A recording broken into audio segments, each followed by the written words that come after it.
क्या आपको लगता है कि टाइटैनिक इतिहास की सबसे बड़ी जहाज दुर्घटना थी?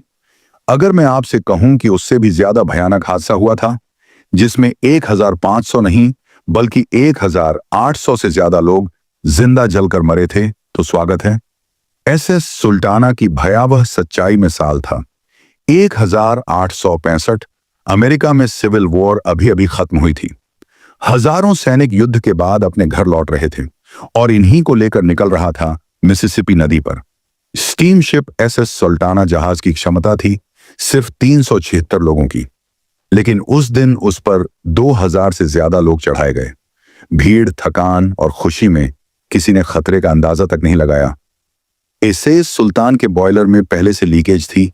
इंजीनियर ने कहा भी था इसको बदलना होगा, लेकिन जहाज के मालिक ने कहा नहीं, देर हो जाएगी, बस जरा पैच लगा दो।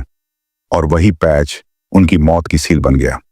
27 अप्रैल 1865 की रात, आधी रात को जहाज मेम्फिस के पास पहुंचा था। अचानक धमाका, बॉयलर फटा और पूरा जहाज आग की लपटों में गिर गया।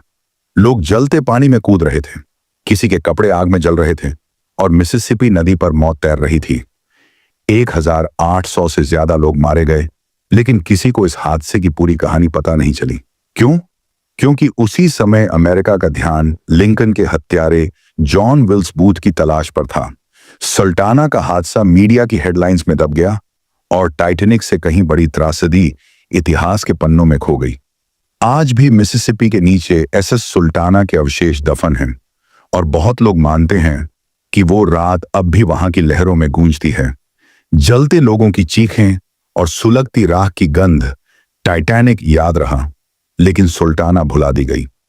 कभी कभी जो सबसे ज्यादा डरावना होता है, वही इतिहास में सबसे ज्यादा भुला दिया जाता है।